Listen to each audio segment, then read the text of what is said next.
You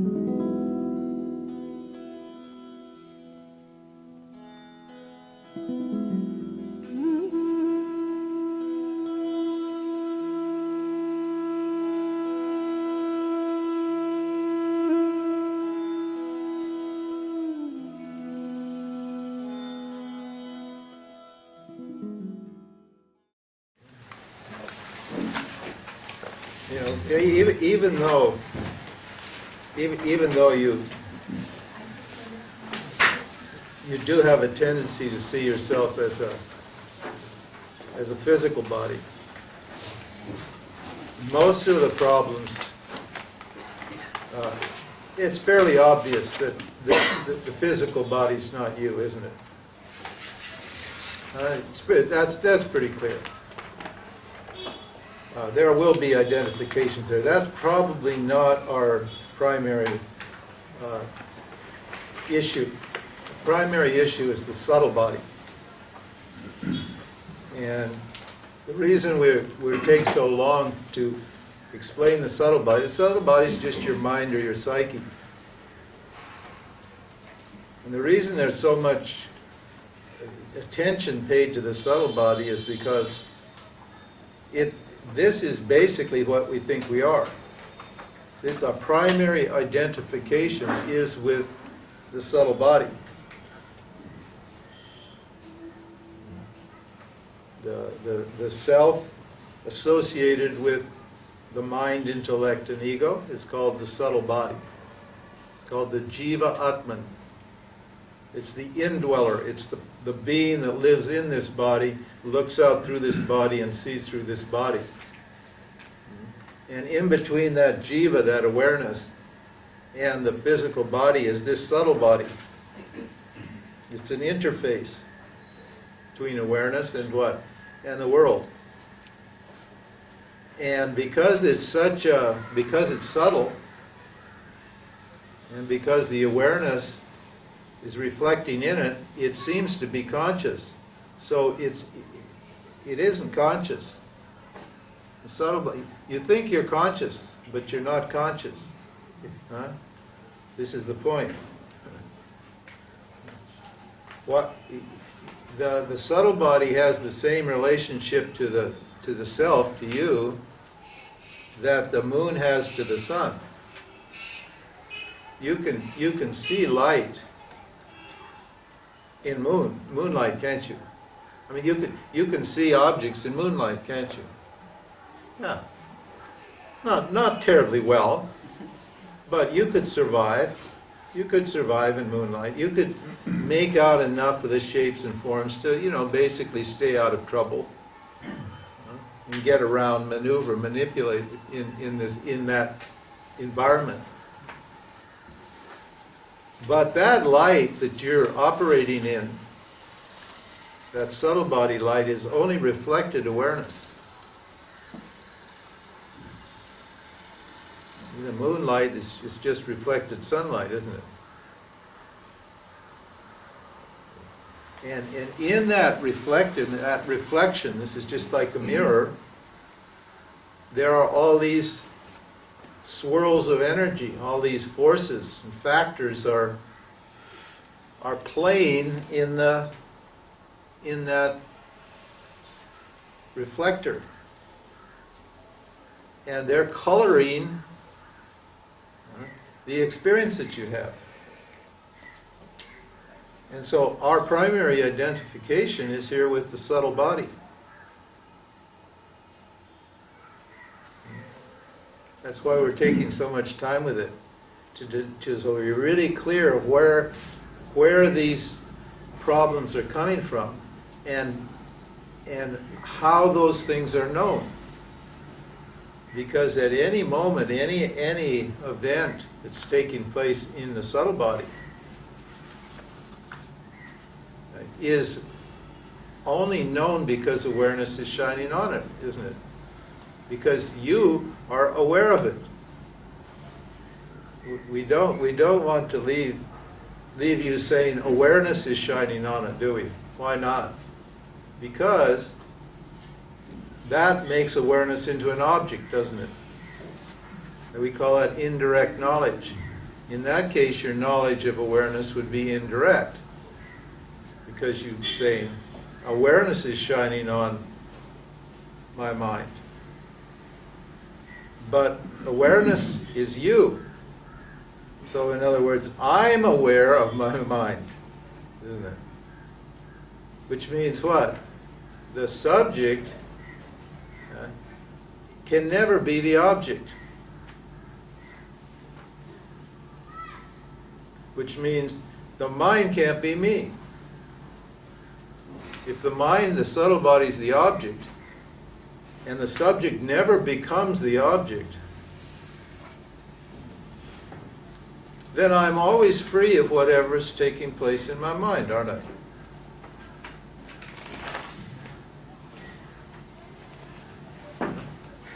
Think, huh? Yeah, then I'm always free of whatever is taking place in my mind. If I'm getting confused, if I'm taking what's taking place in my mind to be me, it's only because Maya or ignorance is getting in the way. It's causing me to, it's producing a failure to discriminate.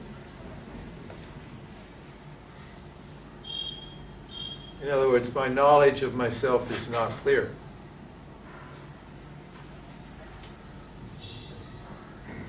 So these verses now, we're going to talk about the relationship, Maya. These next three verses are big verses. This whole thing, what is the not self? And Maya's in the not self. We got to get this very clear. And it's very hard to talk about this Maya. We'll get to it shortly.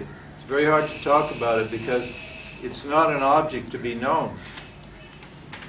And it has such a strange nature that you can't really say it is this or it's that. That's the problem. The nature of Maya is inscrutable. And all you can do is understand why you can't know it the way you want to know it. And that should be good enough. Because all we have to do when we're doing our spiritual work is to discriminate the effects of Maya from the awareness in which they're appearing. The objects that are appearing in awareness from awareness, i.e. me, myself from the objects. Okay, so we're on, I think, 29. And we're going to have more on this on Tuesday. I'll explain this creation theory, but I need on Wednesday, I'm sorry. I'll need a different chart, and it's going to be really complicated. So have your thinking caps on. Don't be dull on Wednesday.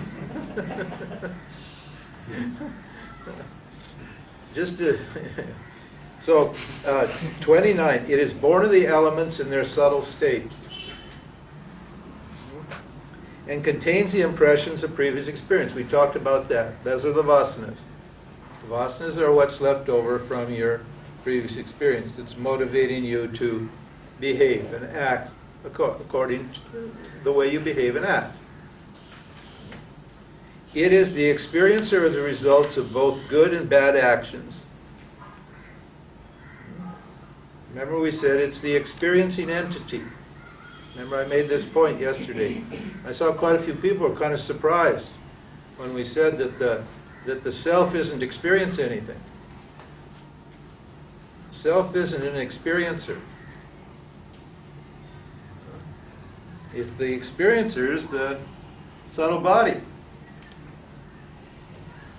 Yeah, that's a big problem, isn't it?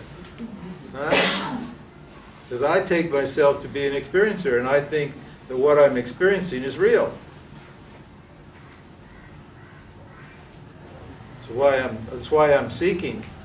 I'm seeking because I've taken experience to be real, and experience isn't giving me what I want it to give me. If experience was giving you what you wanted it to give you, you wouldn't seek the self, would you?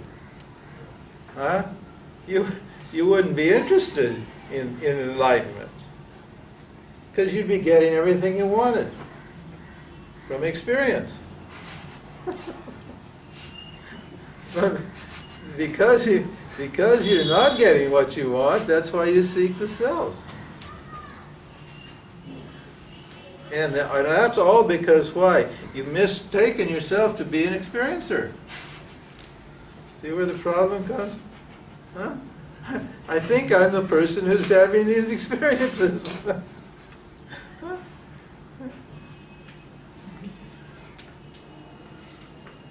Yeah.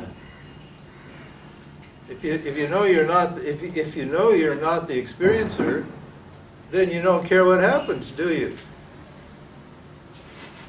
Huh? Because what happens to the experiencer. The experiencer is not me. So why do I care what happens?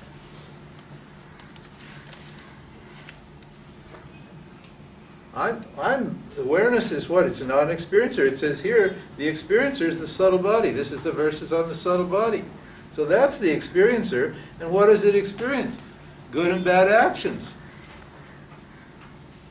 Punya and papa. These actions, good and bad. The words are punya karmas and papa karmas. There's two kinds of karmas. Punya karmas and papa karmas. Punya karmas are karmas that are results that come to you as a result of you acting in harmony with Dharma, your own nature, and the Dharma of the field. Dharma has two aspects. It has a subjective aspect. That's your own nature as a human being, your program. That's your Dharma. And the field of existence in which that program is operating, it is also a field of Dharma, field of rules, of laws. It's a lawful universe. And when you act in harmony with your nature and in harmony with the values and forces that are operating in the field, you collect good karma, called punya. It's called adrishta phala. Phala means a result. Adrishta means the unseen result. You can't see good karma. But good karma works with you. This punya goes with you, and it's the lucky people. You say some people are lucky. Why is he lucky? And you're resentful because you think they're a bad person. But they're always lucky. You say, why are they always lucky? It's because they've got punya, because they've got good karma, and it's fructifying and making things happen, good results come to them. And papa karmas are karmas that come when you go against your nature, or you violate one of the values or rules or forces or powers that are operating in the field of existence.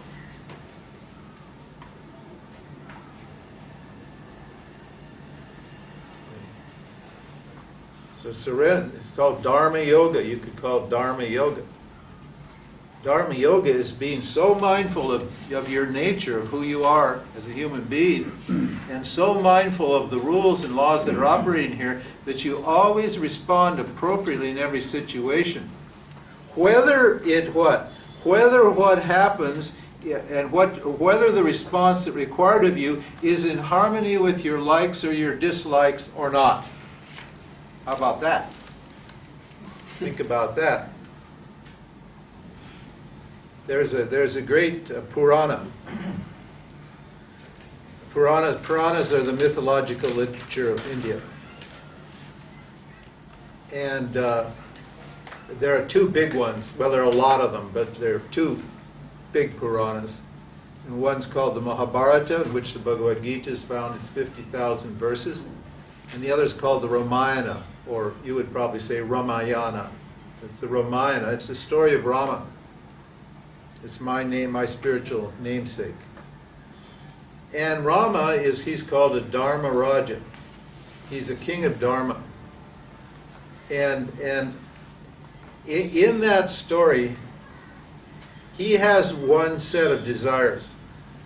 He has his nature that's working itself out. He's a Rajan. He's supposed to do this and supposed to do that and so forth. And all his thinking is along this line. But every time, at every stage of his life, this is constantly, everything, reality is going against what he wants. He wanted to put his wife on the throne and be the king. And because of it, it's a long story. And because of it's a beautiful story, it's a fabulous story. It'll make you weep, it's so beautiful.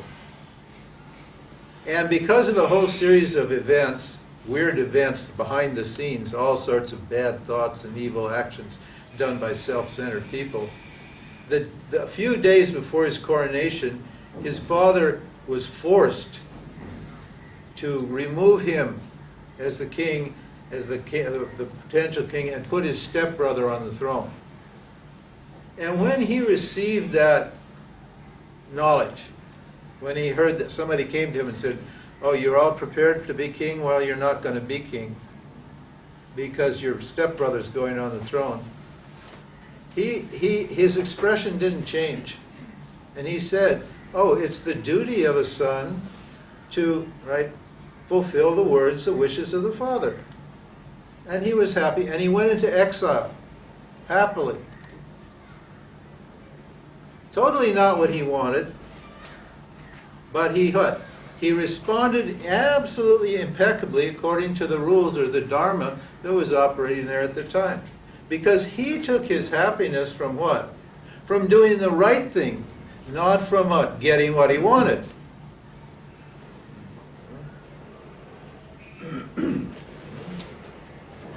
You can see how quick your vasanas are going to be burned up if you what? If you understand Dharma and Dharma Yoga. Well, when you follow Dharma, you get punya. You feel good. You feel righteous. And there's a magic around you. And things, I tell you, in all these situations, pickles that come up, suddenly you just wiggle out of them like anything. Reality, that your good karma comes and fiddles everything for you.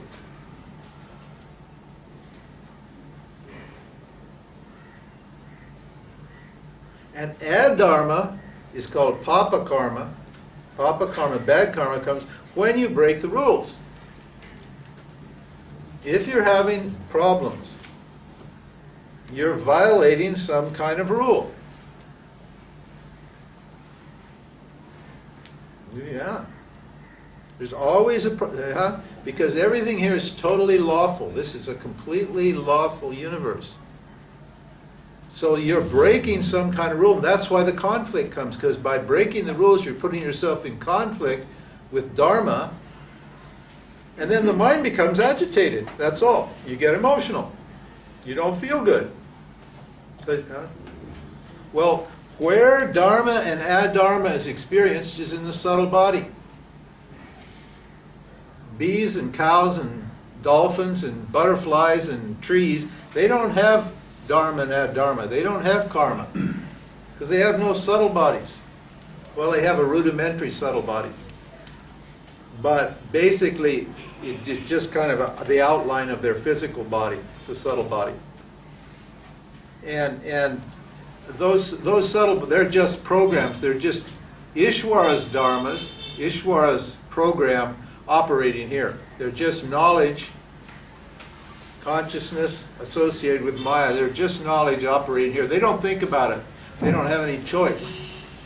They're completely programmed. But human beings have what? Free will, because they have an intellect. The intellect's in the subtle body. So that you can choose to what? Follow Dharma, or you can choose to what?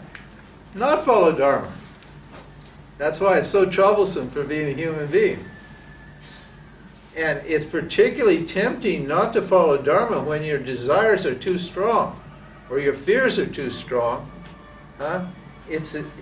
You very often will contravene Dharma. You'll go against your nature, or you'll go against the situation that's evolving in front of you that requires you to respond appropriately, you'll go against that, what? Hoping that you're going to get what you want. Or avoid what you don't want. And when you do that, you get papa karmas. That's why it says here, papa. Punyam and papa. Good and bad results. I've translated it as good and bad results. How can you recognize this nature? We'll get to that as we go. Are you going to stay for a while? Okay, good. Well, we'll come on that. That's a tough one. That's a good question. How do you recognize your nature? What your program is, and how do you act in harmony with that? We have a big problem here in the West. We don't have any idea what our dharma is. We're all totally confused about what we want to be. The whole society is a supermarket of identities, and people just picking up one identity after another. It doesn't work. Acting it out, throwing that away, then trying to be something else, trying to become something other than what you are. We said a couple of days ago, swadharma, following your own nature, following your own dharma, is one of the qualifications. This is why Westerners have such a hard time, because, hey, you can just be anything. Or you think you can. Because of your desires to succeed, or because the society, because of bad values in your head, you chase things that are not right for you. You go for things that are not in harmony with what you are, with who you are.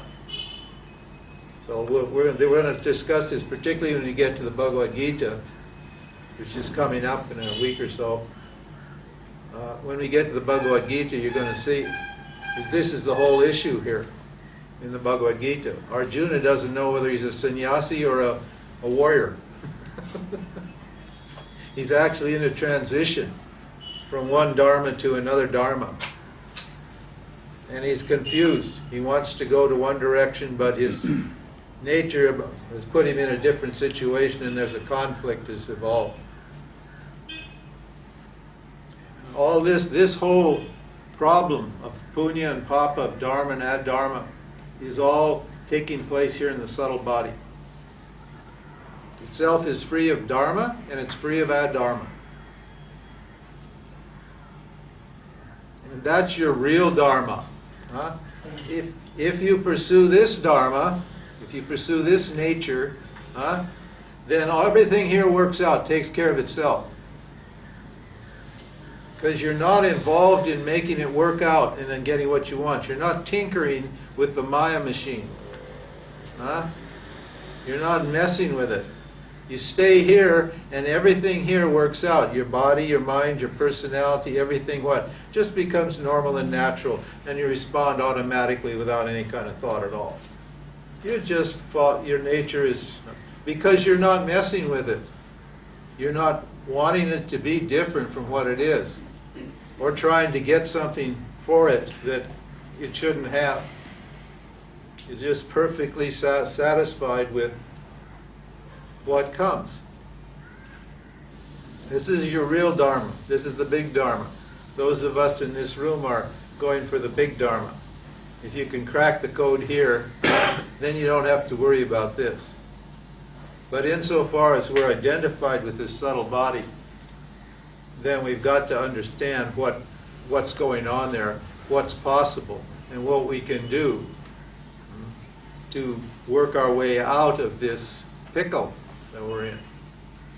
So he says here, it is the experience of the results of both good and bad actions, and is the beginningless upadhi for the jivatma. Sorry to bring in these technical terms, friends, but this is a subtle science. Beginningless upadhi. Oh my God. How many have ever heard of a beginningless upadhi? Nobody. Nobody's heard of a beginning. Well, that's why I'm here. I'm the guy that's going to make it make sense for you. An upadhi is something that has no nature of its own, but absorbs the nature of something else, that takes on the nature of something else, and makes itself look like it's something other than what it is. For example, I'll give you an example. If you've got a crystal, just a clear crystal, just clear, and it's sitting next to a rose, a red rose, and you can't see there's a shield over the rose. All you can see is the crystal. And somebody says, "What color is the crystal?" What will you say? Red. Yeah, you say it's red. Now the crystal isn't red at all, is it? The crystal's clear. But it has such a nature that it picks up the qualities of something that's close to it. And so it looks like it's red. So this subtle body is what? Is an upadi for the Jiva Atma. Now the Jiva Atma, there's two Atmas. Whoa. But sir, you said this is a non-dual reality. And now you said there's two Atmas. So there's one Atma, but it looks like it's two. You see it's a little Om and the big Om? The Jiva Atma is called the living, the individual, the individual Atma, the personal self, and this is called the transcendental or the universal or the limitless self. But it's the same self. But when this self gets caught in this web of Maya, it picks up this upadi, called the subtle body, and takes on the complexion of the subtle body.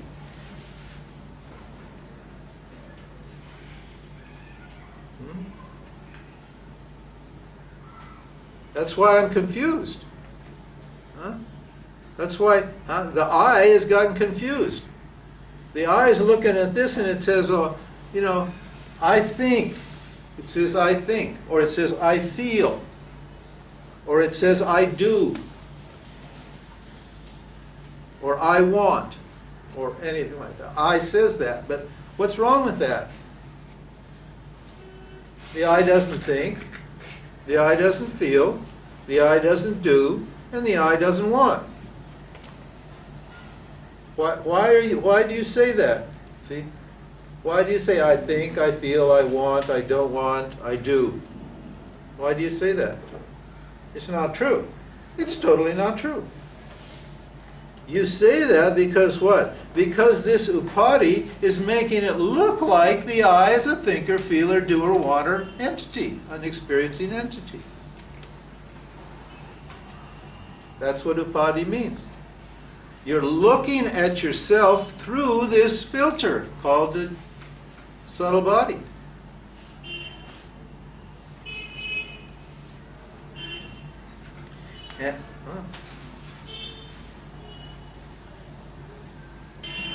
All three of these bodies are upadis for the self. They all make the self look like something that it isn't. That's why I'm seeking. Because I'm taking myself to be something that I'm not. See? I've got to, that's a mistake. I'm mistaking myself to be this upadi, this subtle body, rather than taking myself to be what? The light that's shining on or reflecting on the subtle body. In other words, the knower of mind. When you're doing, do you know that you're doing? Yeah. When you're desiring, do you know that you're desiring? Yes, you do. When you're thinking, do you know that you're thinking? Yes, you do. When you're feeling, do you know that you're feeling? Yes, you do. Which means what? Your thoughts and your feelings and your actions and your desires, what? They're objects known to me. Therefore, they can't be me, can they? It can't be you. So why then are you saying, I think, I feel, I want, I do? Why are you saying that? Well, because of this upadi, this ignorance is causing this confusion between what? The subtle body and the self. Well, this upadi is a what? It's for this jivatman, right? It acts like that.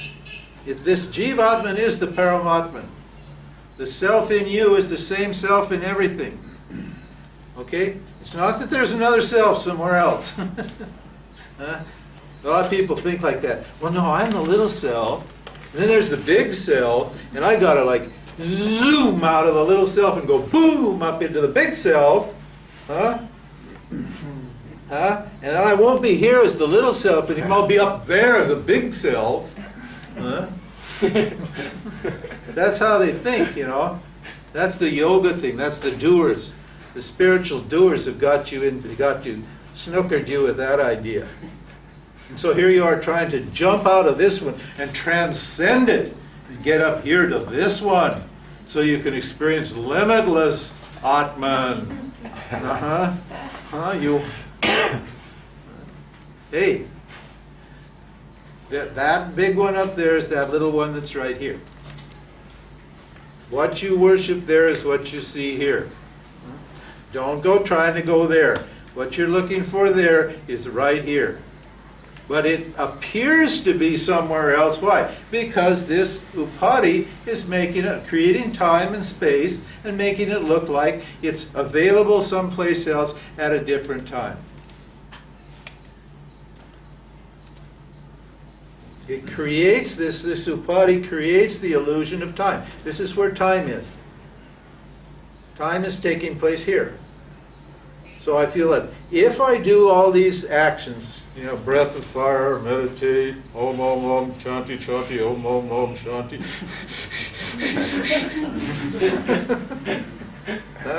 If I do those actions, then boom, I'll get up to my transcendental state. And then I'll establish myself in the transcendental and the limitless consciousness, awareness, and then I'll be enlightened. Well, hey, this is a non-dual reality. That little self is that big self. And this idea of time and space is being generated by what? By ignorance. And time and space are just concepts that are used to measure the interval between experiences. Time between experiences and space between objects. There is no time and there is no space. This is just a one-dimensional reality. There's not something here and then something there. There's only reality is just one-dimensional. That's what non-dual means. So there's no actual time. You're not going you're not going to get anywhere. You're always just right here now thinking that there's something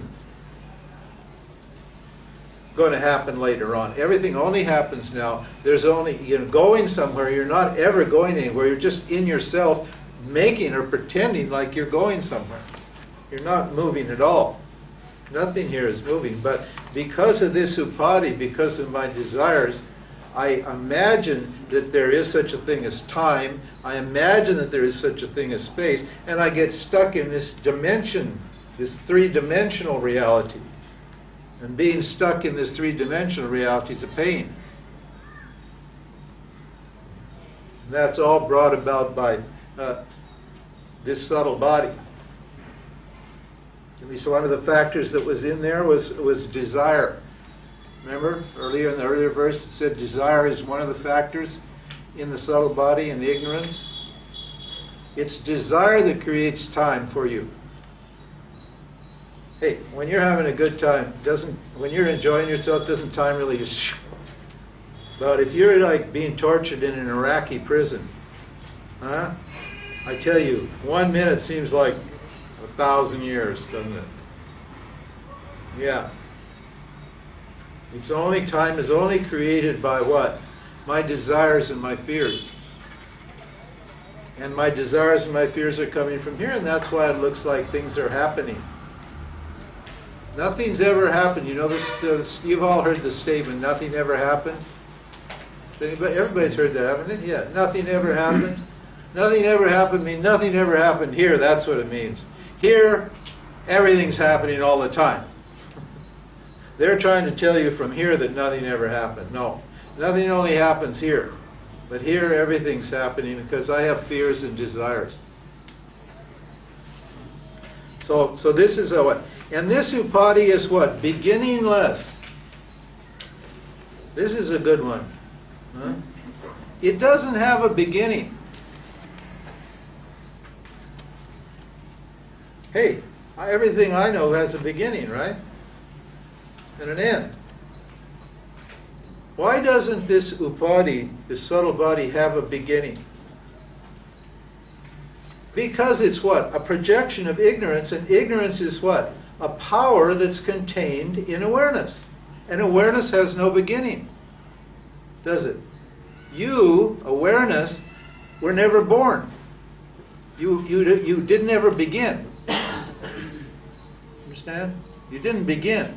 And if you couldn't apparently forget who you are, you wouldn't be limitless. But because something that doesn't begin has no limits, does it? Only something that begins and ends has limits, but you, awareness, never began. So you what? You're limitless. And if you're limitless, now think about it, you need to have the power to what? Apparently forget that you're limitless, or you would be what? Limited by your inability to what? Forget. Think about it. You may take a little thinking. I didn't see a lot of lights go on there. I tell you, this is a hard one to get. This is a hard one to understand, believe me. Don't worry, we'll keep coming back to it over and over and over again. See, ignorance is a power in awareness. If you take away its power to be unaware or appear to be unaware, awareness can never but be unaware. It can never become unaware. This is why people in the spiritual world say, well, I'm becoming more aware. Hey, sorry, you are not becoming more aware. It is impossible for you to become more or less aware. Awareness what? Was never born, it doesn't change, it doesn't die. It's always the same. You are not becoming more aware. When you say I'm becoming more aware, it means you're saying maybe you have more or less knowledge about a particular topic in the subtle body. But any awareness that's changing here, that's becoming, is going to be subject to the three gunas. And so when the tamas is there, you're going to become unaware, and when the sattva is there, you're going to become more aware, and then they're going to become less aware when the tamas is there, and so forth and so on, if you identify with this subtle body. This is why you think you're becoming more aware. It's because what? You're identified with this reflected awareness, which is conditioned by these three sources, these three energies here. And so it seems like you're becoming more or less aware. You're not. Well, this upadi is beginningless. It's because what? This subtle body, because it's based on ignorance. And ignorance is always present. Now, the interesting thing about ignorance is what? It has no beginning, but it has an end. That's the good news. I can always be ignorant, but I can always what? Gain knowledge and remove my ignorance. In this case, the ignorance is what? I just don't understand or know that I'm okay. That's the only ignorance. It's not ignorance. It doesn't mean you're stupid. Ignorance doesn't mean you're stupid. Ignorance means you just don't know you're okay. So this is a beginningless upadi for the jivatma. And dream is its natural state.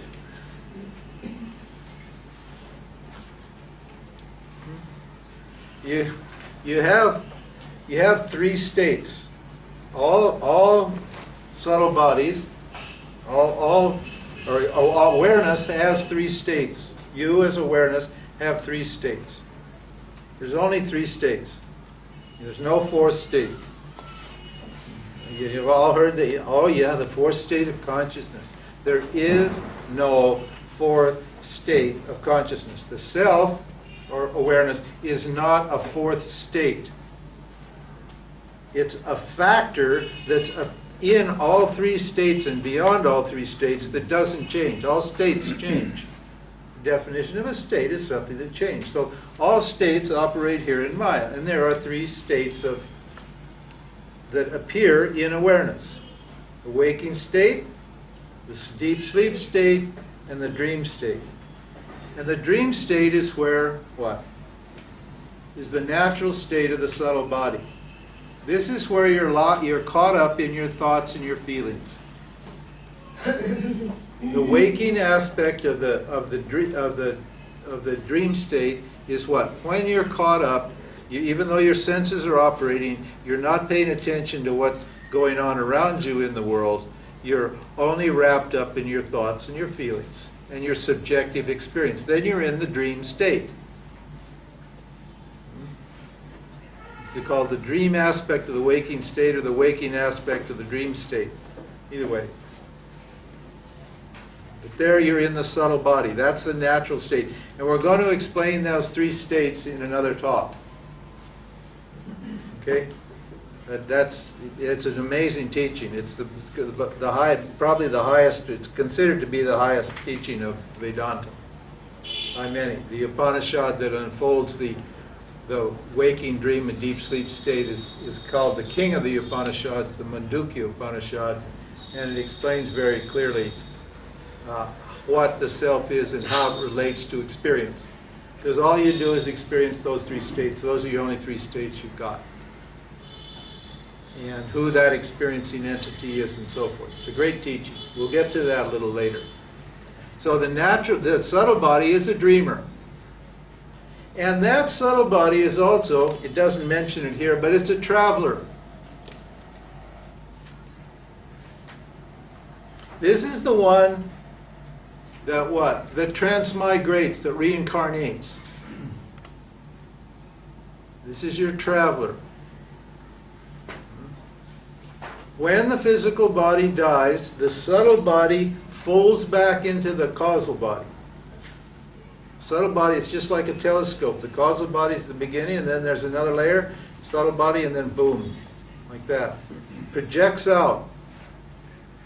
And when the physical body dies, the subtle body folds back into the causal body, and the vasanas that are, the karma, the vasanas that are unfulfilled there, propel the subtle body into a new physical body. So the jivatma, the traveler, can work out his karma. This is, they often call this the soul, the jivatma.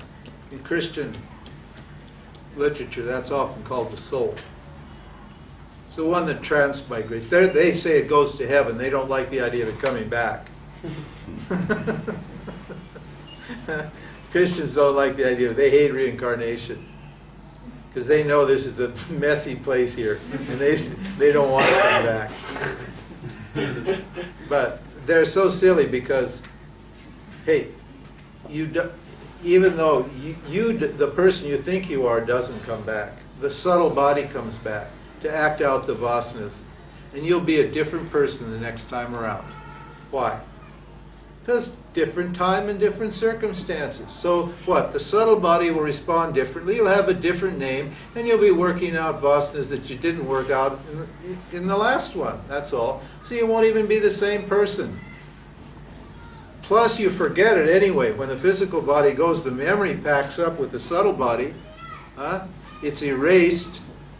Sometimes the computer doesn't clean all the little memories, and you get some leftover memories from your past life. But then your memory's clean, so you can start again and function in your new life. So this subtle body's the traveler. The self's not going anywhere. Why is the self not going anywhere? It's the ground of being. There's no place for it to go because there's nothing other than it. So you're not going anywhere. You didn't come here, and you're not leaving here. Okay? You didn't come here, and you're not leaving here. You're here. That's you. You're it. You're not going anywhere. Your subtle body is appearing and disappearing in you. It's got becoming manifest and unmanifest. It looks like it disappears and dies, but it doesn't. It just goes back to its seed state. And in fact, the subtle body, right, goes back to its seed state every day. Why? Sleep. I go to sleep at night. When you can't get to sleep at night as long as your subtle body is still what? Active. The subtle body is still projected, you won't sleep. It has to be withdrawn and go back into its seed state so you can sleep. So it's eternal. It has no beginning. It's just eternal. It's just a power of consciousness. That's all. There's only one self. There's only one causal body and one subtle body and one gross body. And this thing is operating, and that's you. You are the one consciousness, the one causal, and the one subtle, and the one gross body. And you just project and withdraw your projection over and over and over endlessly. It's eternal. This projection, this hologram called Maya.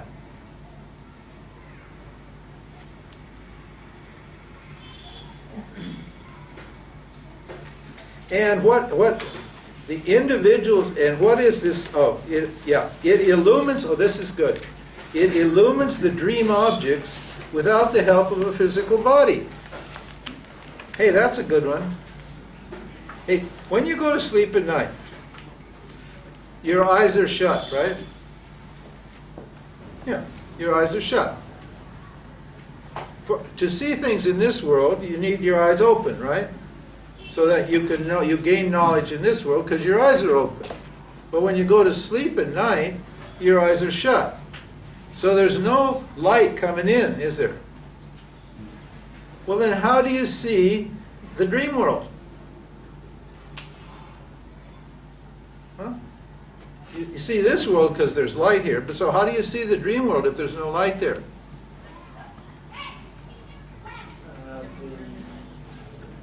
Light of the self. Yeah, the light of awareness for reflecting off the subtle body. It's called Tejasa. You have no physical light, but you can see, you have your whole dream world. In the dream satsang, Dream Ram is teaching Dream Vedanta. Huh? In Dream Tiruvannamalai. And the rickshaws are going by going, in that dream. Huh? And how do you see that? Your eyes are closed. Because awareness reflects off the subtle body. That's called the dreamer. It's called Tejasa, the dreamer. Tejasa means the illuminate, the shining one. You want to realize the self? Hey, there's a good place to realize the self. Just think about it. That shining one is right here now. What? Illuminating what? What's it illuminating here? The physical light. Isn't it? Yeah, think about it. It's illuminating the physical light. Your eyes are not illuminating. A physical light's making it possible. Our eyes are making it possible to see the physical light, but who's illuminating the eyes? Huh? Who's seeing the eyes? Huh? Answer? So awareness is right here now. What? That because of which I see what I see, I know what I know, I feel what I feel. Huh? It's simple, ordinary, always present awareness. Not, this awareness is not anyplace else than right here. It's the awareness that's what? Making it possible for you to understand these words. These words are being spoken, thoughts are coming in your mind, and they're known what? In awareness. That light's shining right here now. It's also shining in the dream state, and it's shining in any other state that there might be. Awareness is the only means of knowledge for anything. It's always present. It's just simply my means of knowledge.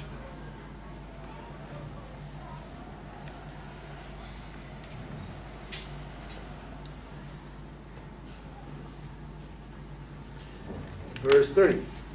It is, okay, what does this subtle body do? It's the individual's tool for performing action. You're not a doer, you're not doing anything. So how do you do? How do you do? You got to have a tool to do something, don't you? You got to have tools. You want to go somewhere, you need an automobile. Well, that's your automobile, that's your tool. The subtle body is the tool for doing action. Without the subtle body, no action's going to take place. And what's the problem with that? It makes it look like you're a doer. Huh? Everybody's heard that. I'm not the doer teaching. Huh? Hey, you're the doer if you're the subtle body. I used to, when Ramesh was still alive, and this was about 10 years ago, he was still cranking out the I'm not the doer teaching, and those people were still going to see him, and they used to always come over here after they'd been to Ramesh. They'd stop in Bombay, and they get tired of Ramesh, and then they'd come here. And so I'd meet him in the Usha's Cafe, and I always ask people, what's your sadhana? I just like to talk about this stuff, so what's your sadhana? I'm not doing sadhana. So why not? I'm not the doer.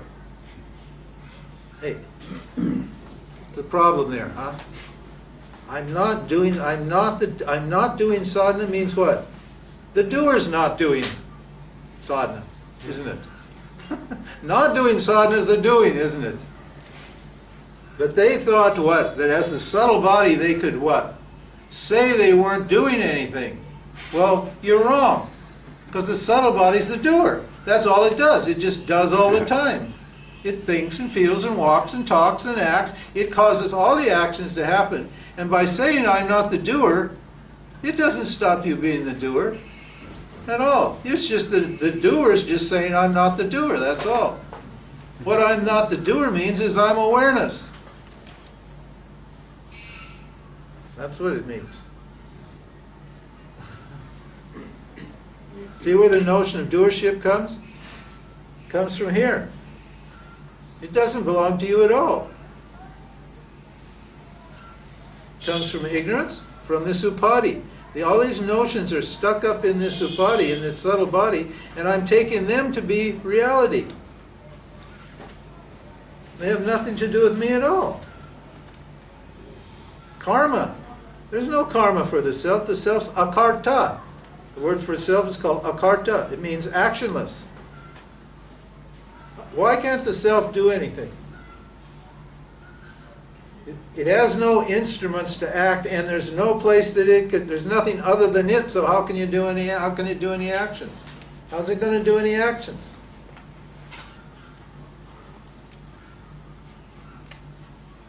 No action's possible for the self.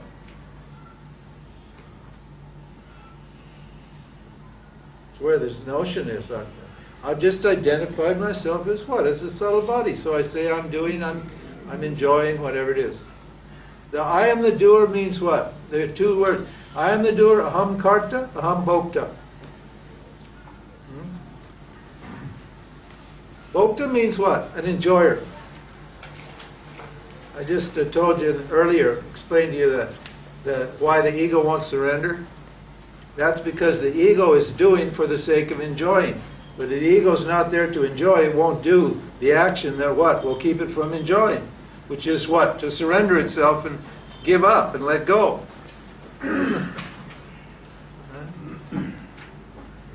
You only do what you do because you want the result. You don't do what you do just for the hell of it. The first part of the doer is what? I do the action, and I'm only doing the action to get the result. Aham karta, I'm the doer for the purposes of enjoyment. But the self isn't going to enjoy, is it? Any action. Why? Because it is paramasuka, we said yesterday. It's what? It's bliss that shines alone by itself. In other words, it always feels good without feeling. So it doesn't need to feel good. But when it gets identified with the subtle body, it thinks it's a doer, and then it has to feel good. So then it has to do all those actions to make itself feel good. See the problem here? Look at that. Here you are trying to feel good when you are good. You know what the word Shiva means? That which is always good at all places and all times, in all circumstances. That's the word Shiva means. And that would be what? Name of the self, right? Yeah. You're always good. Always. You're never not good. But when this upadhi is operating, then what do? I want to feel good, so I do actions to make myself feel good. That's a conflict. The jiva, whose nature is consciousness, the jiva, the individual whose nature is consciousness, is free of the subtle body, that's what we've just been talking about, but becomes an apparent actor when it illumines the subtle body.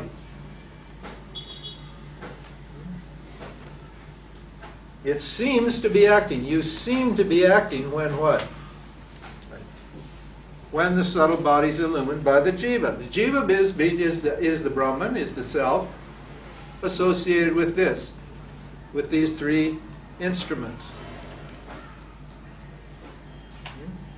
The individual, the jiva, whose nature is consciousness. See, that's why it's Om here and Om here. Your nature is consciousness as an individual, as an apparent individual. We're going to get to that after the break. We're going to talk about Maya and Mithya after the break. It's free of the subtle body. So you're always free of the subtle body, but you become an apparent actor, right, when awareness or consciousness shines on the subtle body and ignorance is operating. Well, what's the conclusion? How to get out of the doing thing?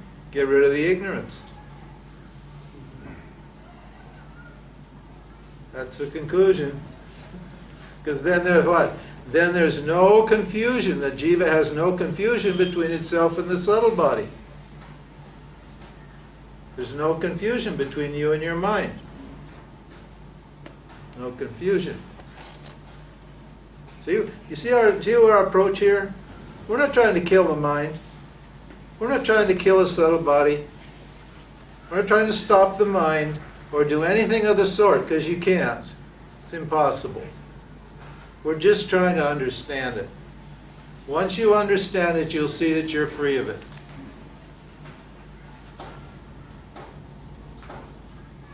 And it can just rattle on and just do all the dumb things it does day and night, and it won't bother you at all.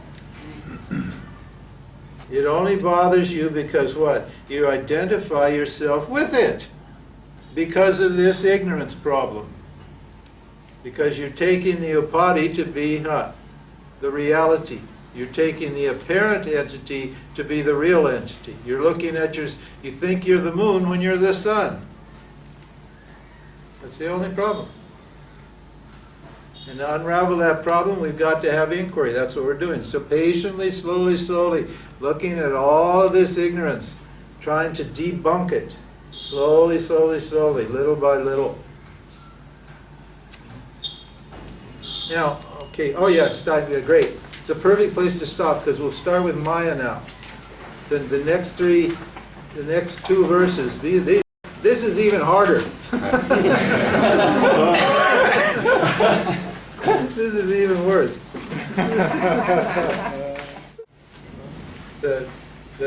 We're in this section called "What is the Not Self?" We have to set up our discrimination.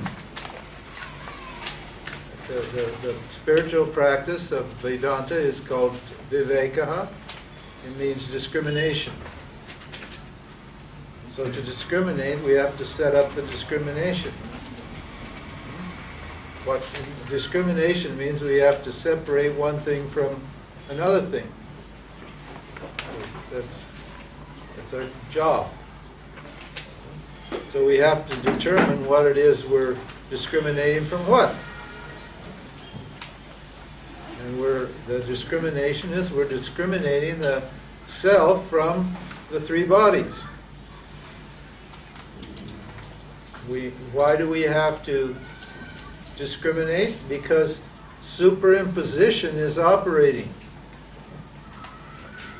Superimposition means what? We're confusing the self with the not self. We're taking a rope to be a snake. That's called superimposition. You know the snake and the rope. I explained that story. Person saw, in the twilight, a person saw a rope and he thought it was a snake and became frightened. And an old man somebody came along and asked him, why you're so frightened, why are you frozen in fear? He said, because there's a snake there, it's going to bite me. And the man laughed and says, no, there's no snake there, that's the rope.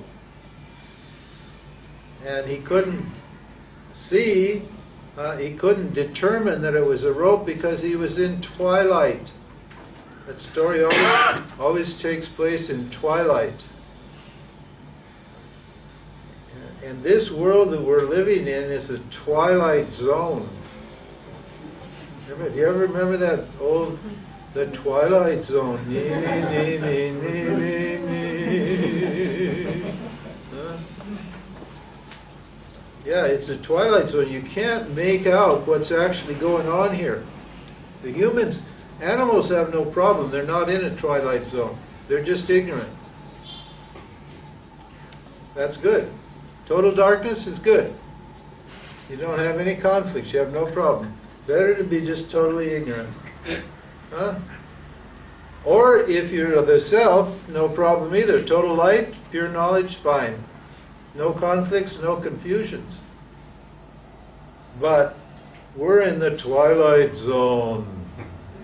And it's easy to superimpose, to confuse one thing with another. And in this case, we're confusing ourselves with the subtle body. And so to get that, to remove that confusion, we need to discriminate the self from the subtle body and the not self. This is all not self.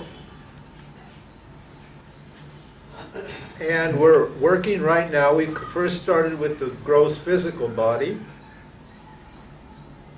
And now we are just finished with the subtle body, although we'll keep returning to that over and over and over again. And now we're jumping up to the final level, up to the causal body. My chart is graphically represents this slightly differently from the way the text is. Don't worry about it. All the texts present them slightly differently. They were all revealed by different rishis at different times, and so there are some slight variations in the expression of this knowledge, but they all basically are saying the same thing.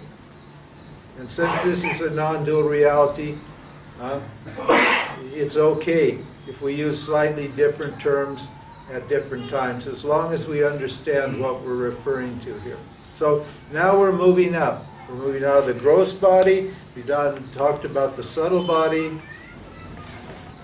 And now we're going to talk about the causal body. That's verse 31.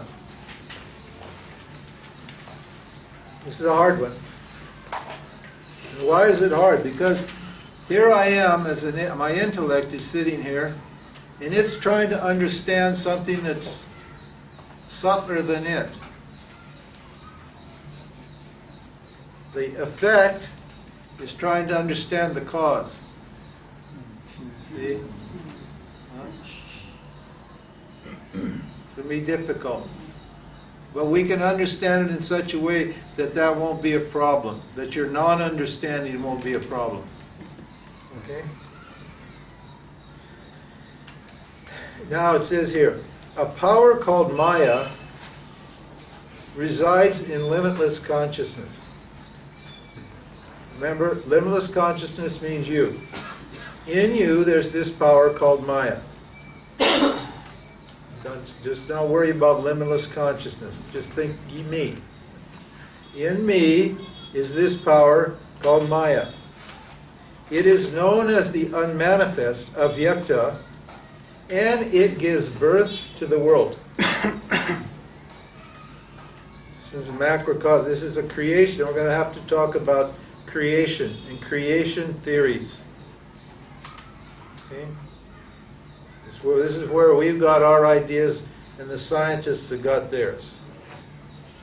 Material scientists have got their ideas. We've got our idea about how the world is created. We're talking now about macrocosmic ignorance. We're talking about the Creator, or God. We can call Maya God, if you wanted just a simple term. Maya being what? Awareness, limitless consciousness, me, right? Associated with this creative power called Maya. Maya is the creator. We're going to see that the self isn't a creator. Why isn't the self a creator? Because there's nothing other than it to create, is there? What's it going to create? There's only yourself. So what are you going to create? Where are you going to get the tools to do it, the instruments to do it, the material to create? Self can't create. It's impossible. It's just non-dual awareness. There's no creation involved in it. But when what? This power of Maya is operating, then what? Creation happens. Wow. It's not doing it. It's not like, oh, God, in the beginning, God was, they said. I forget how it is in the Bible. We have similar passages in the Vedas. God was bored, wanted to do something to do. So he decided to create this whole thing to keep himself from dying of boredom. Because transcendental boredom hangs heavy on the minds of the enlightened. So I need something to play, and I'll just play with myself. God's a masturbator.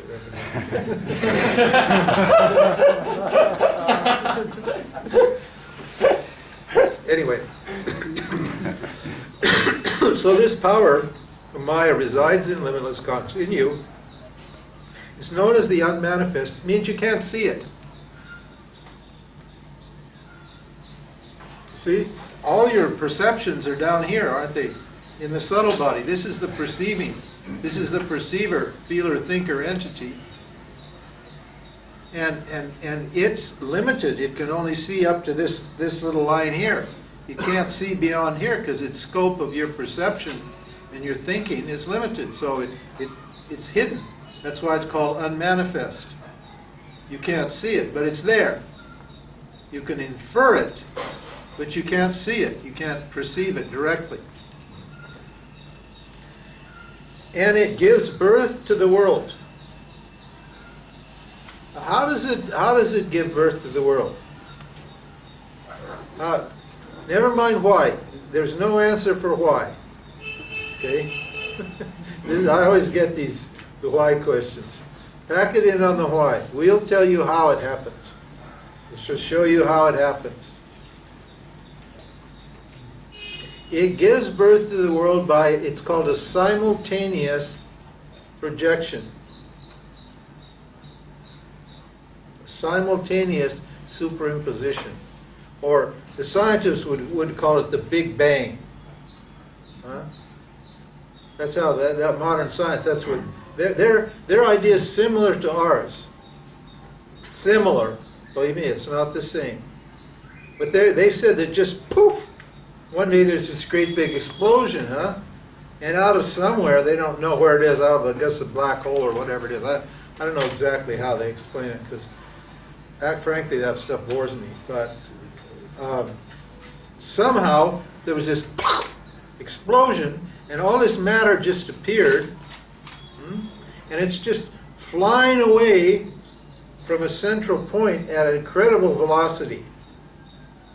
That's how they can tell it must have started, because it's all shooting away from this central point all at billions of miles an hour or whatever it is. And by inference, they infer that it began at a certain time and it had to come from nowhere. Well, it came from the unmanifest. It came from Maya. And because what? For you to say there's a creation, there has to be consciousness, doesn't there? Prior to the creation. Their idea is consciousness comes after the creation, isn't it? Huh? And the material scientists say, well, you know, the sun, the moon, the stars, all that bloom exploded out, and then the gases, the elements were all here, air, fire, water, earth, and ether. Oops. Hey, I didn't even have to use this today. Everybody showed up on time. Anyway, their idea is that there's this big explosion of elements, and then all these cosmic gases and the big soup, the Precambrian soup and all of that. And then what happened?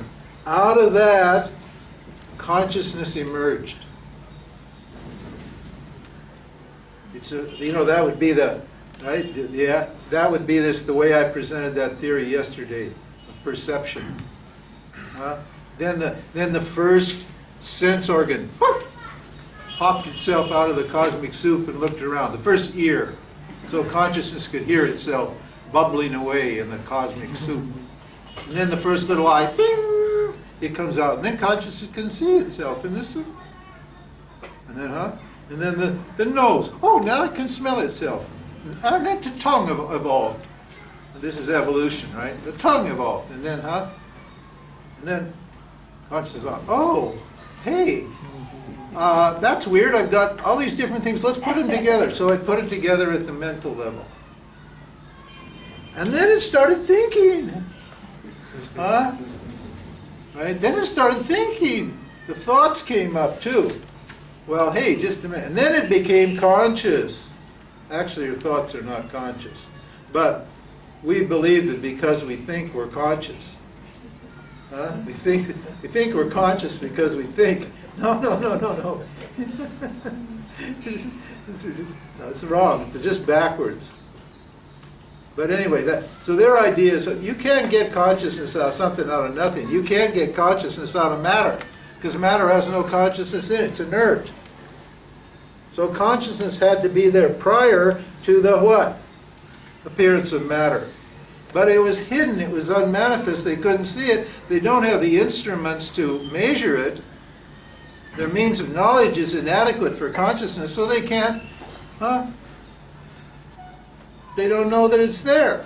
So they've got this problem. How did you get awareness or consciousness out of matter?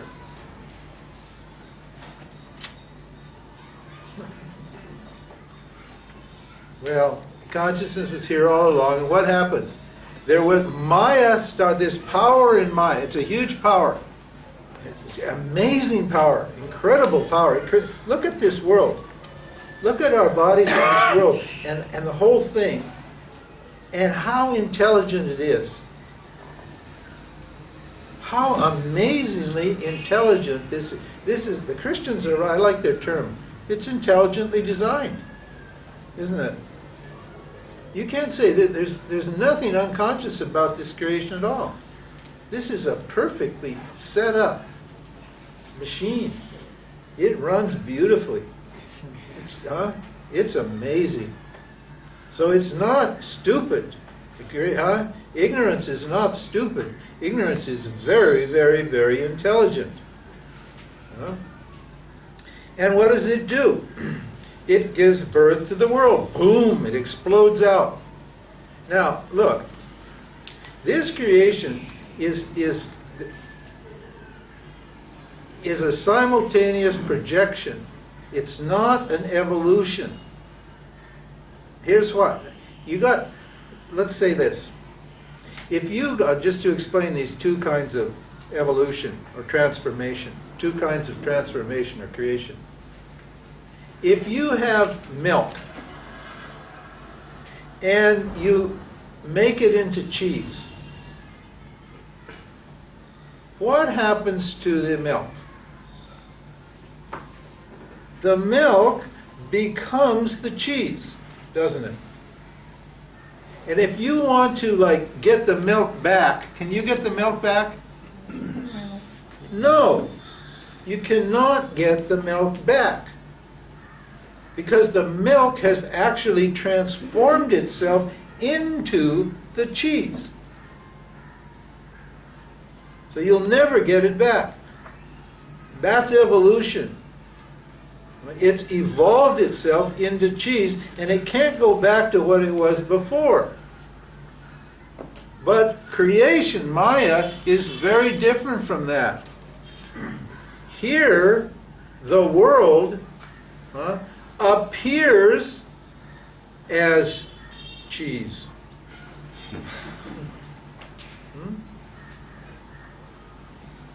Now, if this Maya, in other words, it simultaneously blows this thing out. It didn't evolve little by little. It went boom. And the whole thing is right here now, just sitting as a projection. And the self hasn't become this at all. Maya makes the impossible possible.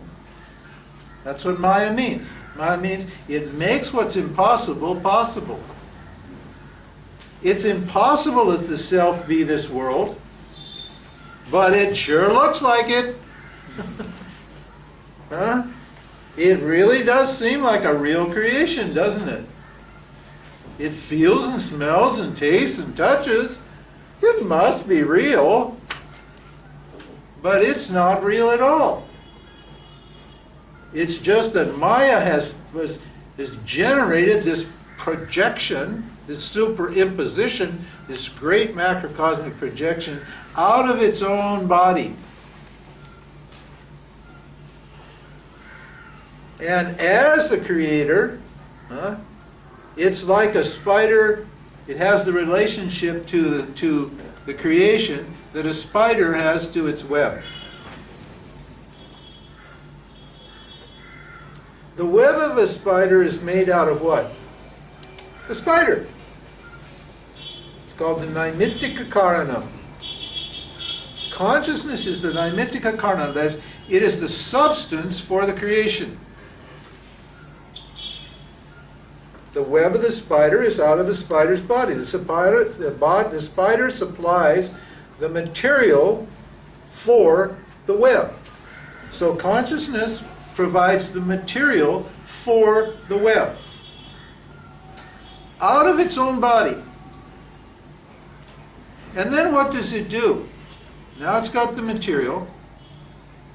It shapes the material according to its idea.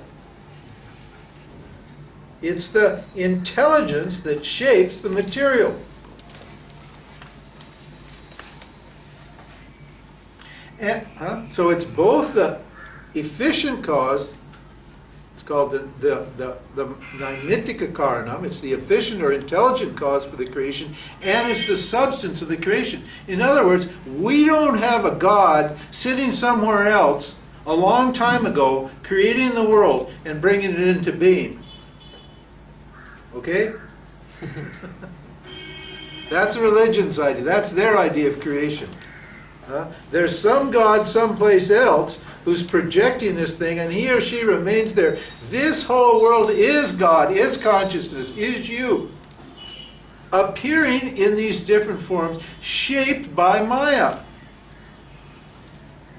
Maya has shaped all of this thing out of its own body, according to the three gunas. We're going to see. I'll just hop around in these next three verses a bit. It says, in its nature is sattva, rajas, and tamas. Now, how does creation happen? For creation, you need you need consciousness, obviously. But for consciousness to use Maya to create, and Maya is made of the three gunas and the five elements, and we'll talk about that on Wednesday, how the five elements fit in, and how the three gunas and the five elements interact. We'll talk about that on Wednesday. But for you to have a creation, in Maya there are these three gunas. It's called Trigunatmika Maya. Maya having the three gunas, sattva, rajas, and tamas. So how does consciousness, which has no name and form and which is uncreated and can never become this world, how does it become this world? Well, in Maya there are these three energies, these three forces, you could call them, three powers. This one power of Maya separates into three powers, and it makes what? It possible for consciousness to create all these names and forms. And how does it do that? What are those three things?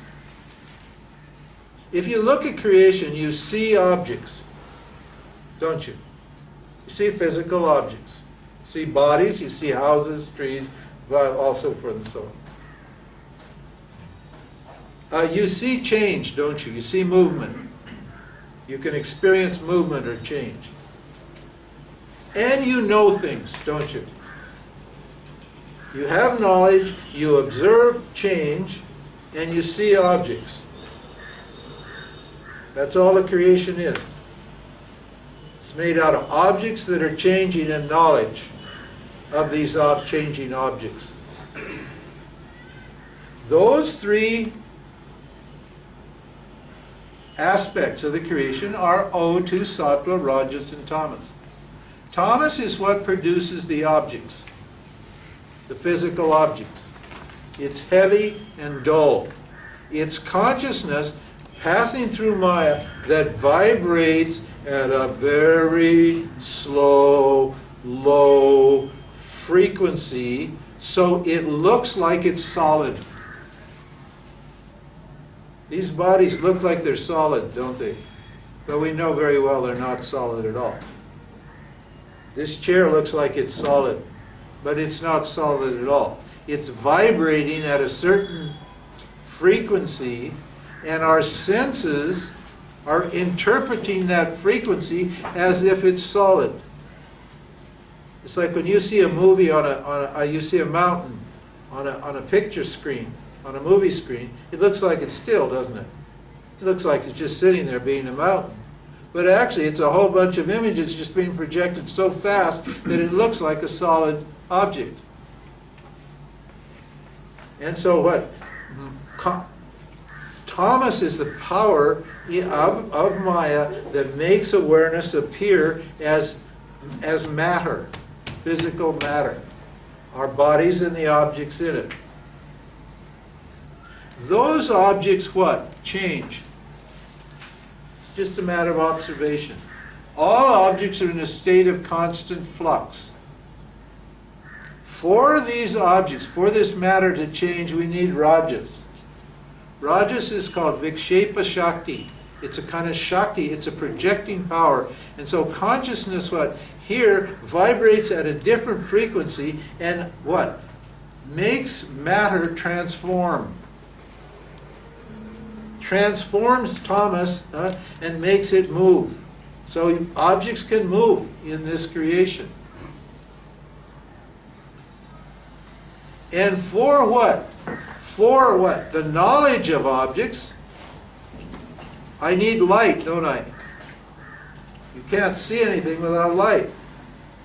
Consciousness, what? Appears as sattva, which is where the idea or the knowledge for the creation comes from. In other words, it's just a pure reflective. It's a kind of energy that's very still and steady and light and allows consciousness to what? Reflect and produce what? Knowledge in the creation. So for every created object, you have these three factors operating all the time. And creation is not taking place in time. It just appears to be in time, and we explain why it looks like it's in time because we're looking at it through the filter of the subtle body. But at all the time, simultaneously, these three powers are operating in Maya, making it possible for consciousness to know and to change and to appear as objects. Like if you take, like for example, if you take a clay, or let's say putty. Okay, putty's a better example. You know silly putty? Silly putty's a kind of, it's just putty. You can make it into one form and then you can erase that form and turn it into something else. So we'll use that for an example. Now, you got a glob of putty. Can that putty that's just Thomas. Can that putty become a cup, a glass? Can you make a glass out of that? Can it make itself a glass out of itself? No, it can't. It can't do it. So how's it going to do it? It needs an idea, doesn't it? You've got to have the idea first that I want a cup, isn't it? I want a glass. I want a cup to drink water out of this putty or clay I've got. So I need an idea to transform that substance into my pot or my cup or my whatever it is, saucer, dish, whatever it is. It's not going to transform on its own, but the idea is not going to transform it, is it? Sattva just can't do it. The knowledge just can't do it. The substance itself can't do it because it's not conscious, can it? I need Rajas to transform the clay into the idea, the putty into the cup. And though neither one of those can do that on their own because none of these are conscious. None of these powers are conscious. They're all powers in Maya. But somebody or something, this is where God comes from, somebody or something, right, is using those three powers to what? Transform itself into all the names and forms that you see operating here. And that creation is a poof.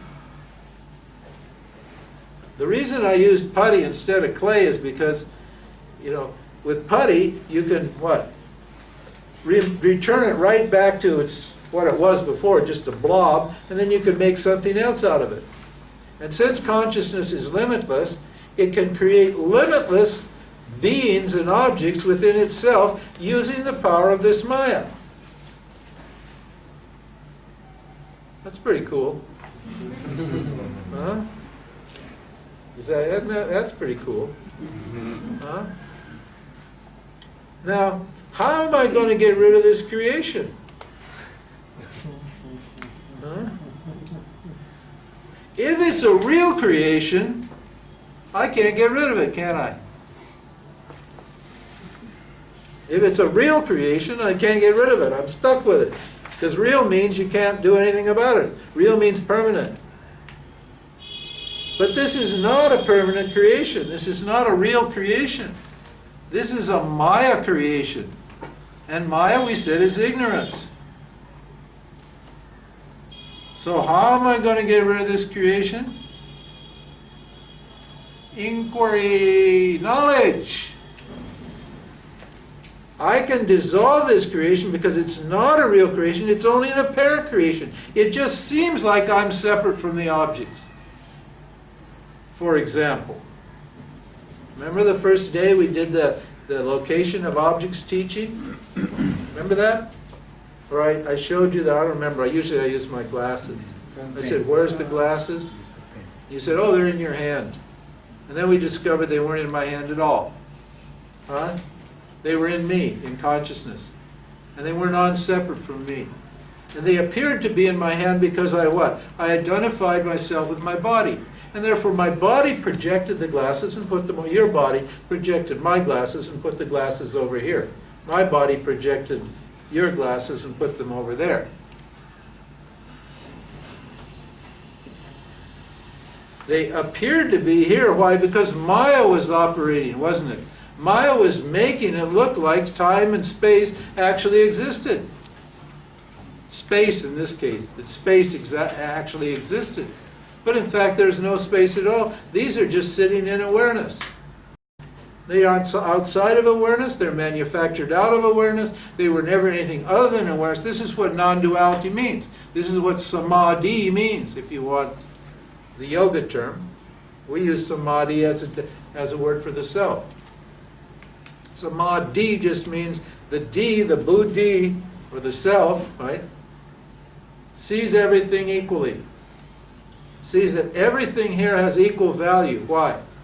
It's a beautiful verse in the Yoga Sutras. It says a yogi in samadhi sees no difference between a lump of gold and the excreta of a crow. In other words, crow shit and gold are equal to a samadhi, to a yogi in samadhi.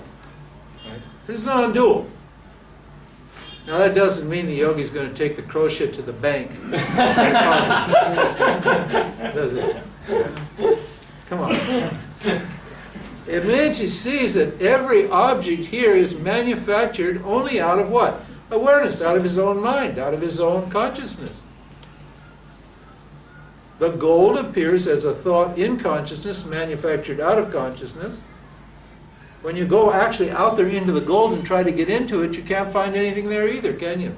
It just keeps dissolving into atoms and protons and neutrons and quarks and mesons and pi mesons and strings and blah, blah, blah, and suddenly space emerges, and then you can't find anything but space and consciousness, and then consciousness, then space disappears and consciousness remains.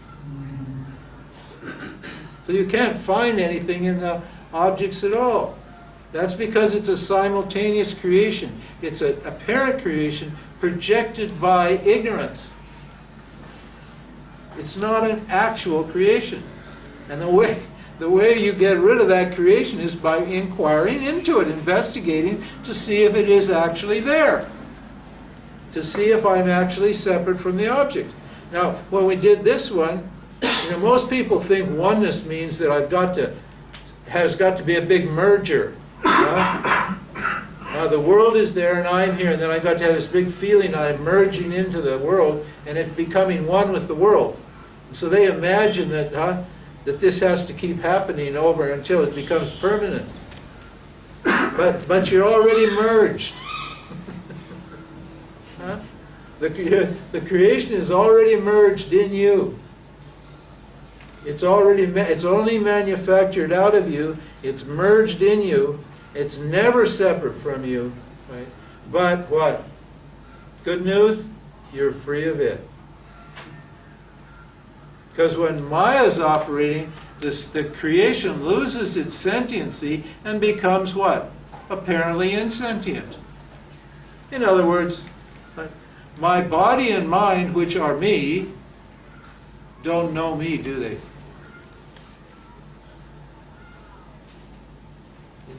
No. Your body doesn't know you. Your mind doesn't know you. They don't know me. I know them. If they have the same degree of reality that I do, they'll be knowing me, won't they? But they don't know me. Which means that if things in this dimension, in this projection, don't have any knowledge. They're just what? Projections.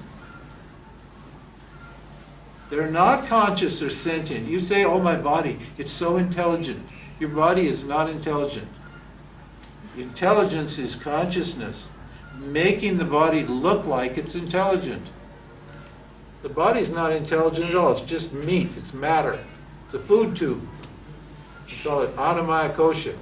We have great names for it, Vedanta. It's called either the 5 elements or the food tube or the food sheath. You're just encased in this blob of meat. And it's not conscious at all. But it seems to be conscious when consciousness operates the pranas and the subtle body and the causal body. When consciousness is operating all these things, this physical body looks like it's actually conscious and beautiful and all that sort of thing. But it's not at all. It doesn't know a damn thing. It's dumb as a loaf of bread. In fact, it's made out of bread. It's as intelligent as the substance that it's made out of.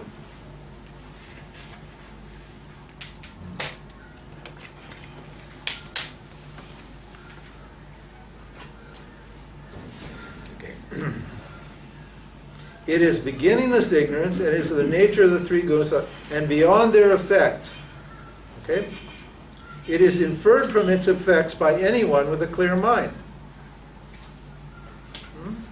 In other words, to see it, all you have to do is what? Have a clear mind. You can infer it. And inference, it so happens, is a valid means of knowledge. Perception is a valid means of knowledge, and inference is also a valid means of knowledge. Where there's smoke, there's fire. We know this. Because you don't have smoke without a fire. So even though you can't see the fire behind the mountain, you know very well there's a fire there. That's called inference. And if you see this body, mind, and intellect operating here, you can infer the cause. You can infer Maya. You can infer that there is a cause. And since this effect, behaves the way it does, you can infer that it's an intelligent cause. You're not going to see it. People all want to perceive it. You're not going to perceive it because it's beyond perception. But we can infer the existence of it. And inference is a valid means of knowledge. Okay. See, covered that.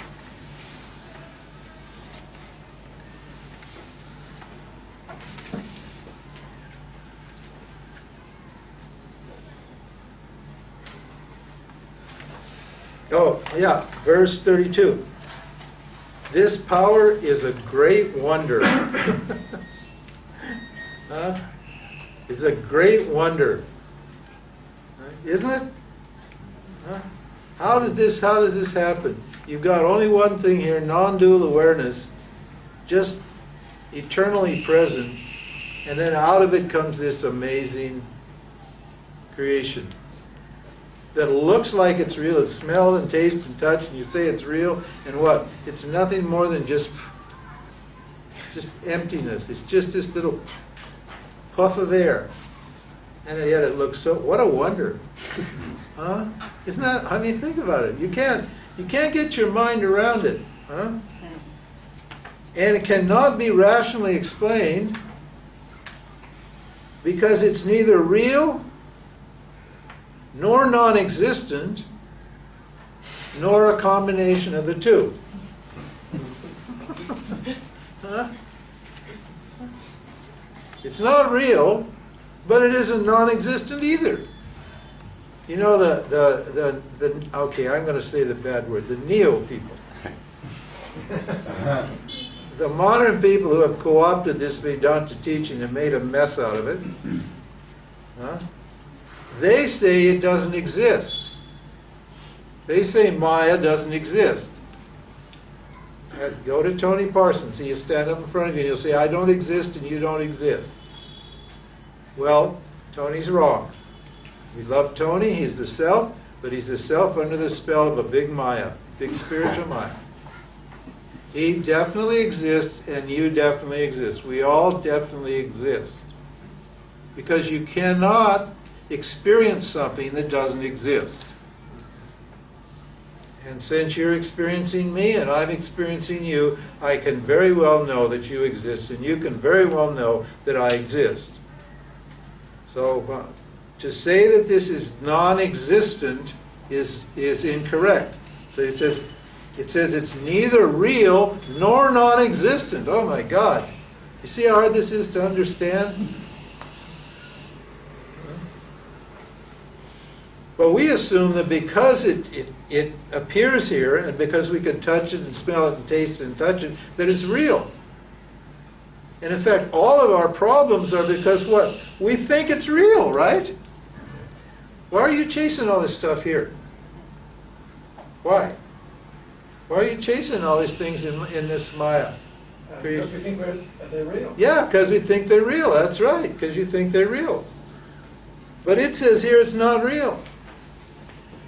If you knew that it was not real, you would what? You wouldn't be chasing it, would you?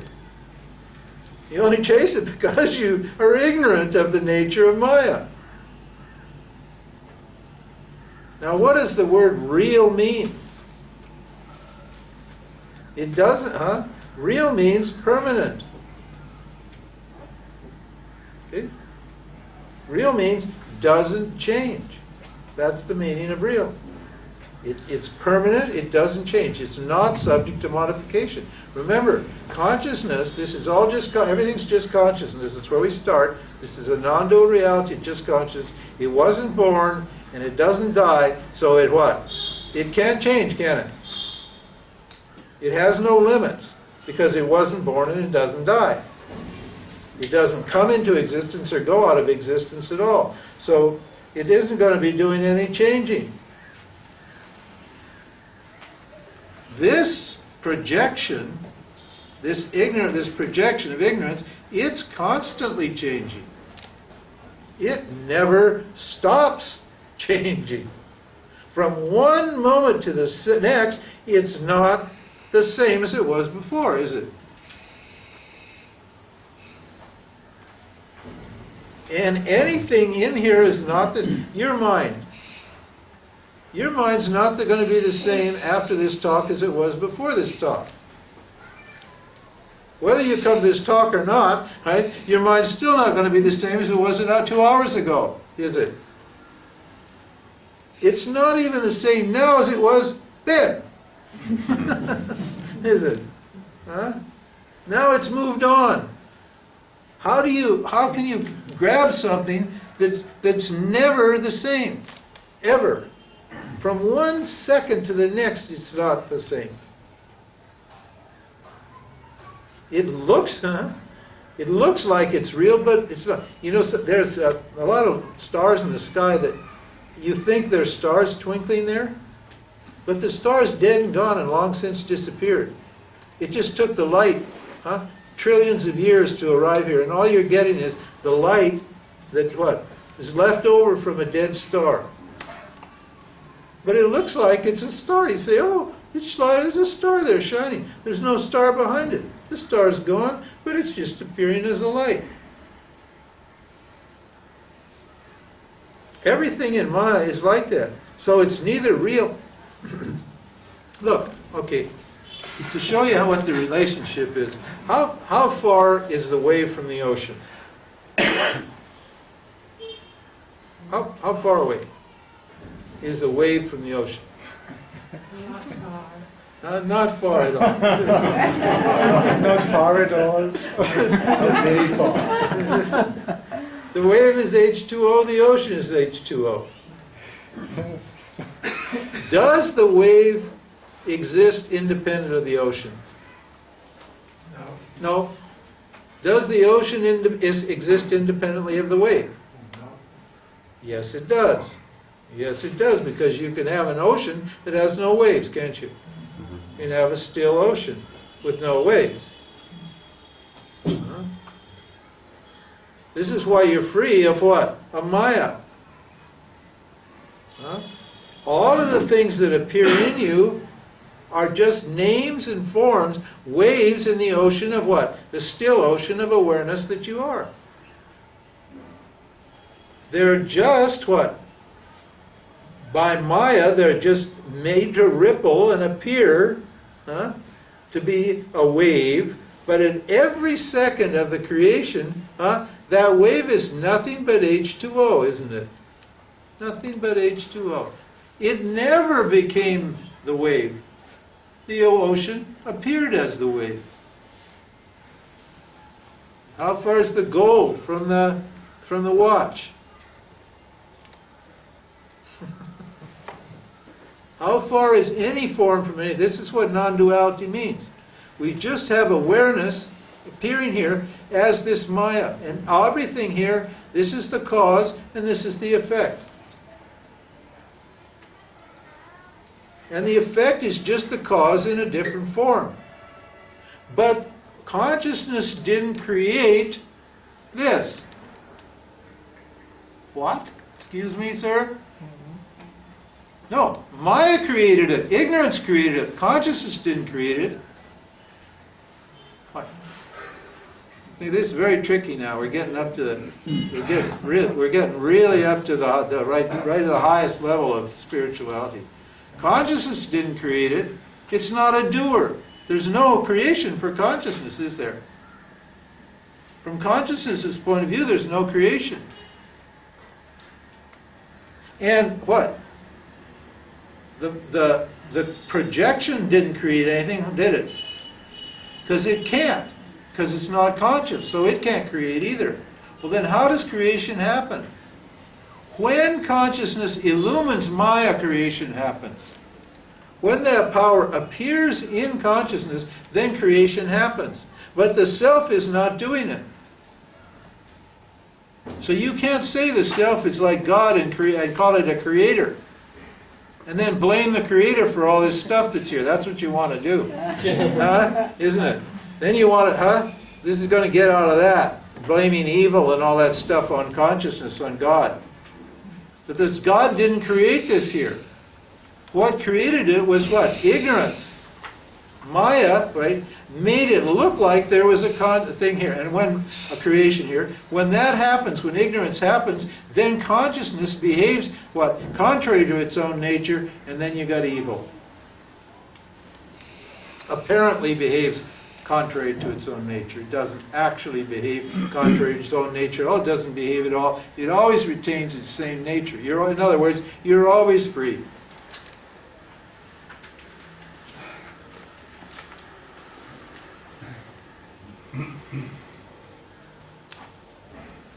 Yeah, oh. It's neither real nor non-existent nor a combination of the two. I told you this is going to break your brain on this talk. Huh? You can't have what? A combination of what's real and non-existent. They can't exist in the same locations. So you can't combine the two. That's what it means. Because the intellect, the clever intellectuals, they all want to like wiggle their way out of this. So the scriptures already, got the answer for them. It's not a combination of the two. Why? Because you can't put light and darkness in the same locus, can you? So you can't have a non-existent thing and a real thing, because real means existent. Real means existence. So you can't have existence and non-existence, what? At the same place. It's not possible. So you can't combine them.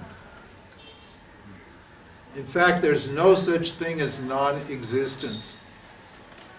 Oh, yeah. It's all shunya. It's all void.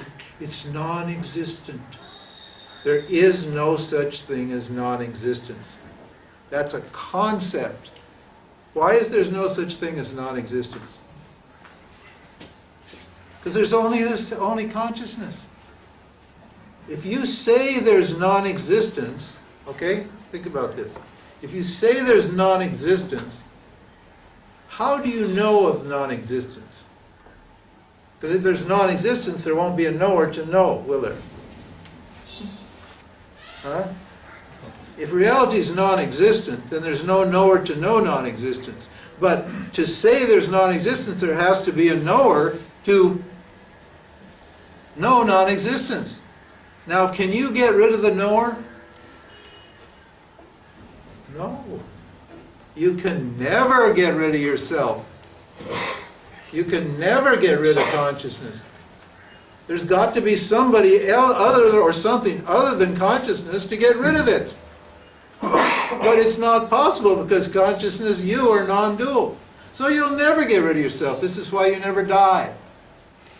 You're worried about dying? Forget it. You're not going to die.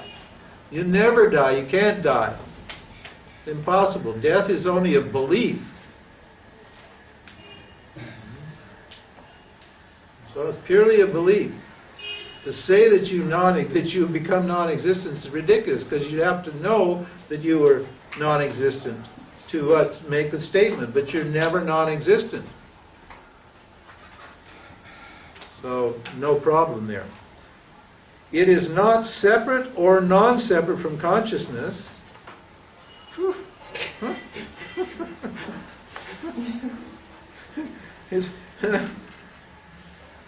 It's not separate from it, but it's not separate from it either. Is this Maya thing? It's not made up of parts, but it's not part of... Huh? How do you make a sense out of this? See what I mean? Nor is it made up of parts. But it's made up of parts, isn't it? Because this whole thing is nothing but a bunch of parts. Huh? It appears to be made up of parts. That's all. This apparent paradox affects everything in creation. Because it all comes from this Maya. It's all just Maya. It's all just what? A projection, a superimposition. Everything here is indeterminate. In other words, you can never make a definitive statement about anything that you can experience.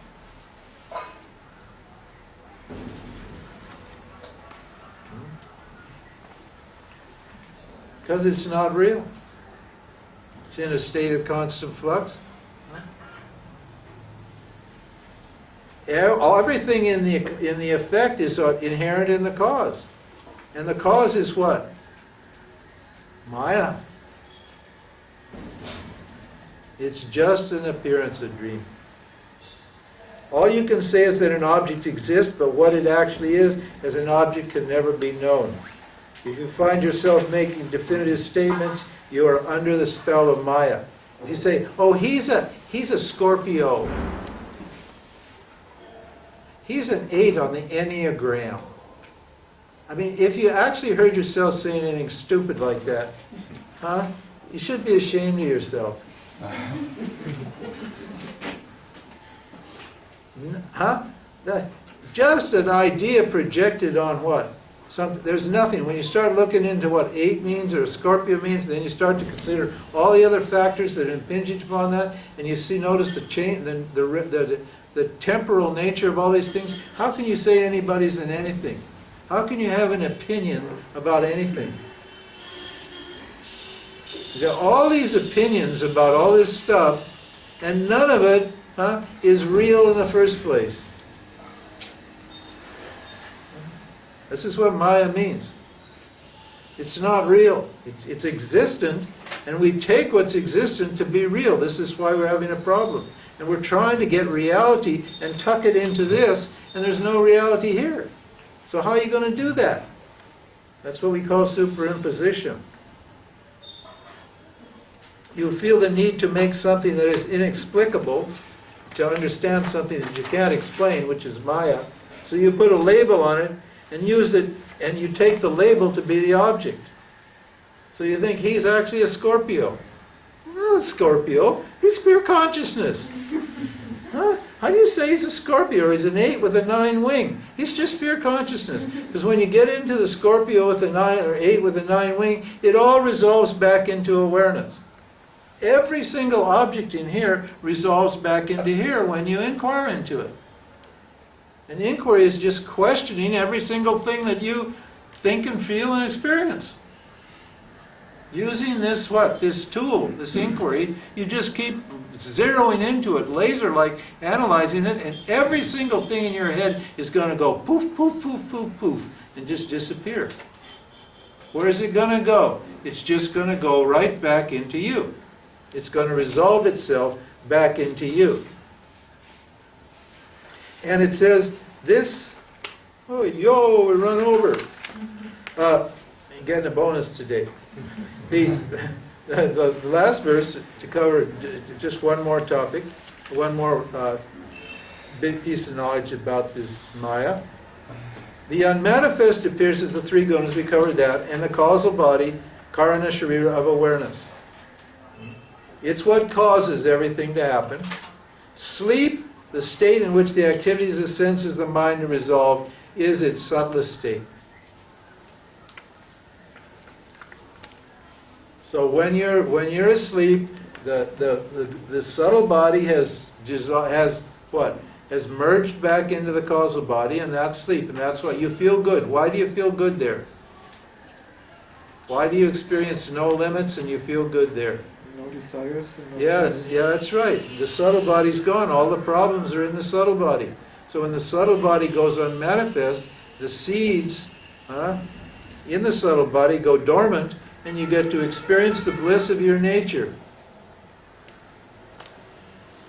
Even when you get pleasure here, you're just going to the causal body and experiencing pleasure here. Sex pleasure, art pleasure, food pleasure, any kind of pleasure you experience, you're just going to here. You get a temporary little hit, you feel good, until what? The subtle body creates another division, another desire, another fear, and then what? You drop back down to the subtle body, you lose the bliss, huh? It's a sleep state. We're going to unfold that later on when we get to the Mandukya Upanishad.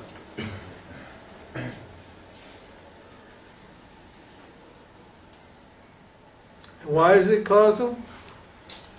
Because it makes you, who are limitless, non-dual, unborn, ordinary, actionless awareness, think you're this little greedy, little fearful worm, and causes you to go out and do all kinds of dumb things looking for happiness. That's why. That's why it's called the causal body. It makes you, looks like this world, this juicy world is real. And you think all those sexy, juicy bodies and stuff out there are for my enjoyment only. And away you go, num, num, num. I'm going to have myself a good time here. That's why it's causal. And what is the result of that? Dukkha, sorrow, sadness, suffering. You're taking something to be real that isn't real. Okay, that's the not self. So tomorrow we'll talk about the self.